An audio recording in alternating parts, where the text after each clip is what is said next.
کہ مریم صاحبہ واپس آئی ہیں. مریم باجی جو ہیں وہ وہاں سے بتا کے آئی تھی کہ وہ پاکستان تحریک انصاف کو توڑنا چاہتی ہیں.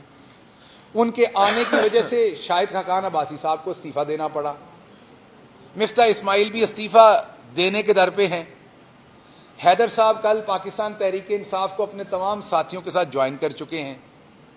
تو میرے خیال میں جو رہی صحیح کسر، جیسے پہلے زرداری صاحب نے مکمل پیپلز پارٹی کی منجی پیڑھی ٹھوک دی تھی، جو رہی صحیح کسر نون لیگ کی ہے وہ مریم باجی اب پوری کرنی آ گئی ہیں.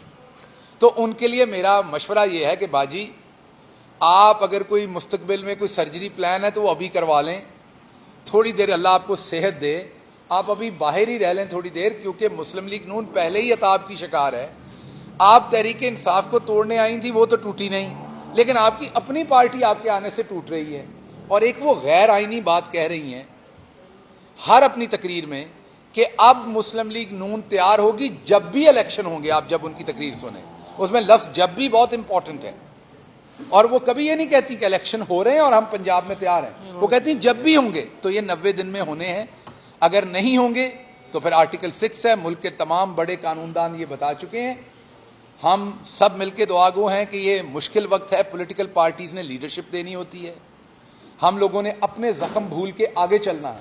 وہ میں ہوں، فواد ہیں، کوئی بھی ہے، ہمیں اپنے زخم بھولنے پڑنے. ہم تیار ہیں. ہم نے اپنے زخم بھول کے اس ملک کو آگے لے کے چلنا ہے. تو آئیے ایک دوسرے کے ہاتھ میں ہاتھ ڈالیں، جو مثبت بات ہے اس کی طرف چلیں. الیکشن کروائیں، عوام کو موقع دیں، وہ آپ کو لائیں یا ہمیں لائیں، جس کو بھی لائیں، تاکہ وہ نئی پالیسیز کے ساتھ ملک ایک نئے راہ کے اوپر گامزن ہو سکے. شکریہ.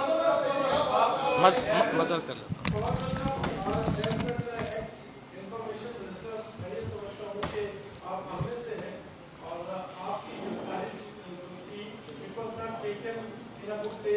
بہت شکریہ، بہت شکریہ، بہت شکریہ. Thank you. مزہ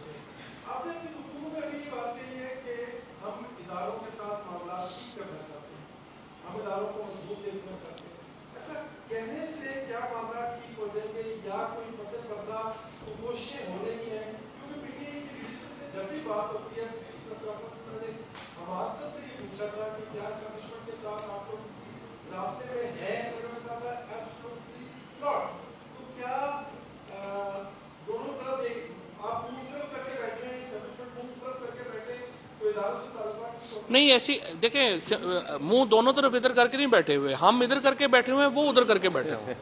ہم تو کرنا چاہتے ہیں. دیکھیں بات بڑی سمپل ہے. ریاست اداروں کے بغیر کیسے چلے گی؟ ہمیں الیکشن کمیشن چاہیے، ہمیں فوج چاہیے، ہمیں پولیس چاہیے، ہمیں بیوروکریسی چاہیے، ہمیں میڈیا چاہیے. سوال یہ ہے کہ آپ کیسے چلائیں گے؟ لیکن دیکھیں جو جھگڑا کیا ہے، یہ نہیں ہو سکتا کہ ہم کہیں کہ جو فیصلے ہیں پاکستان میں وہ پاکستان کے عوام نہیں کریں گے، وہ فیصلے جو ہیں وہ ہم دوسرے لوگ کریں گے. فیصلوں کا حق انہیں پاکستان کے عوام کو دینا پڑے گا. یہ صرف ایک بنیادی نقطہ ہے. اس کے علاوہ کوئی پرابلم نہیں ہے. ہم اس کے اوپر کمپرومائز کرنے کو تیار نہیں ہو سکتے. کوئی بھی جمہوری ملک تیار نہیں ہو سکتا. یہ تو ہم اپنے آئین پہ ہی کمپرومائز کر دیں گے نا اگر ہم یہ کریں گے. آئین کے مطابق ہم تعلقات بنانا چاہتے ہیں. ہم تعلقات میں اگر کوئی جو غلطیاں ہیں، کوتاہیاں ہیں، وہ ہم دور بھی کرنے کو تیار ہیں. کمیونیکیشن کا ایشو ہے وہ بھی ہم کرنے کو تیار ہیں. لیکن فیصلوں کا حق عوام کا تسلیم کرنا پڑے گا. عوام کا حق اگر تسلیم نہیں ہوتا پھر تو دیکھیں نا، پھر تو پاکستان میں جدوجہدیں ہوئی ہیں، یہ جدوجہد بھی چلتی رہی.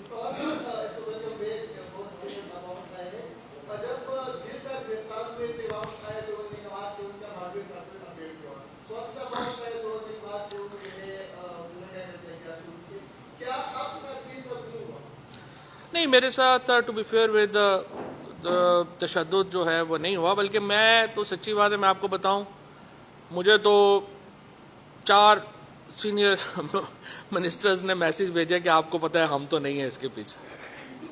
اس کے بعد جنہوں نے ایف آئی آر کرائی ہے انہوں نے بھی کہا ہم تو نہیں ہیں اس کے پیچھے، اور باقی جگہوں نے بھی کہا ہم تو نہیں ہیں اس کے پیچھے. آپ دیکھنا پڑے گا، پتہ چل جائے گا کون ہے کس کے پیچھے، پتہ کر لیں گے.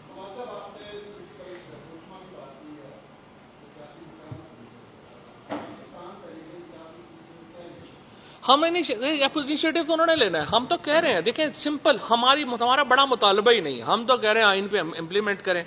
سب سے پہلے تو یہ ہے کہ 90 دنوں کے اندر الیکشنز پنجاب میں اور خیبر پختونخوا میں کرائیں.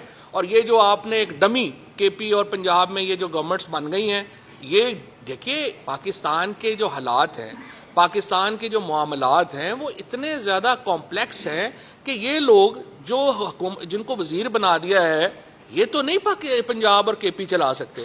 مطلب آپ مجھے بتائیں نا کہ یہ کوئی سٹی 42 تو نہیں ہے نا پنجاب.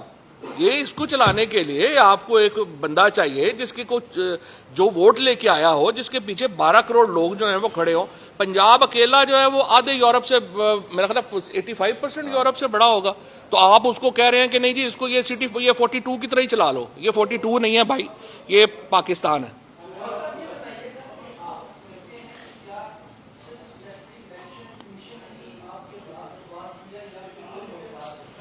وہ بس کیا کہیں, وہ سیکٹری الیکشن کمیشن کو بیچارے کو تو پتہ ہی نہیں ہے کیا.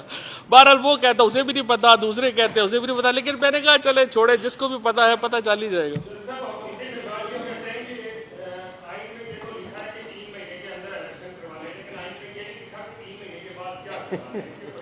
3 مہینے کے بعد بڑا سمپل ہے. 3 مہینے کے بعد یہ ہے کہ وہ کانسٹیٹیوشنلی حکومتیں ختم ہو جائیں گی. پاکستان کانسٹیٹیوشن کے انڈر نہیں رہے گا. اگر آپ 3 مہینے کے اندر الیکشن نہیں کرواتے, 3 مہینے کے بعد it will be a martial law in K P and Punjab. اس کے علاوہ اور کچھ حل نہیں.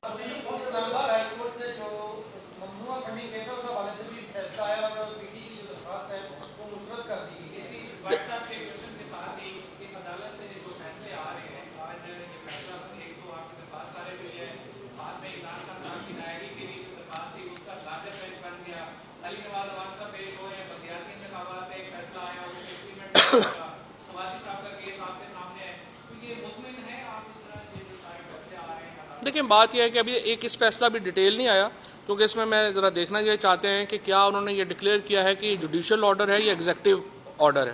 اور اگر ایگزیکٹو آرڈر ہے تو پھر تو ظاہر ہے کہ اس کی حیثیت جوڈیشل نہیں ہوگی اور وہ دوبارہ چیلنج ہوگا. سو اس لیے میں نے اس لیے اس پہ تبصرہ نہیں کیا کہ میں نے ابھی تک اس کی ڈیٹیل جو ہے وہ نہیں پڑھی.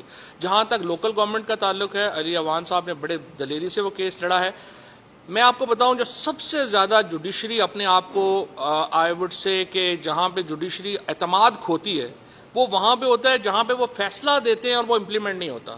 آپ دیکھیے جب یہ فیصلہ آیا لوکل گورنمنٹ کا اور انہوں نے کہا کہ آپ کل ہی الیکشن کروائیں, اس کے بعد جوڈیشری اپنا فیصلے امپلیمنٹ نہیں کرا سکی. لاہور میں مجھے جج صاحب نے کہا کہ آپ ان کو میرے سامنے پیش کریں. 4 دفعہ جج نے ہائی کورٹ کے جج نے کہا کہ جو ہے اس کے سامنے پیش کیا جائے. ایک جو ہے وہ ایس ایچ او نے جو ہے وہ ایک فون کال کے اوپر جو ہائی کورٹ کے جج کا جو آرڈر تھا اس کو اپنے جوتے کی نوک پہ رکھا. یہ جب ہو جاتا ہے نا, جب عدالتیں اپنے فیصلے اور پھر بعد میں بدل جاتے ہیں کہ نہیں ہو گیا اب ہم کیا کریں, وہاں پہ جوڈیشری کو بہت احتیاط کرنی چاہیے. یہ جو اسلام آباد میں ہو رہا ہے یہ بہت ہی انفارچونیٹ ہے, اور اگر یہ جس طریقے سے جوڈیشری نے اپنا فیصلہ امپلیمنٹ نہیں کرا پائی اس سے بہت نقصان پہنچتا ہے.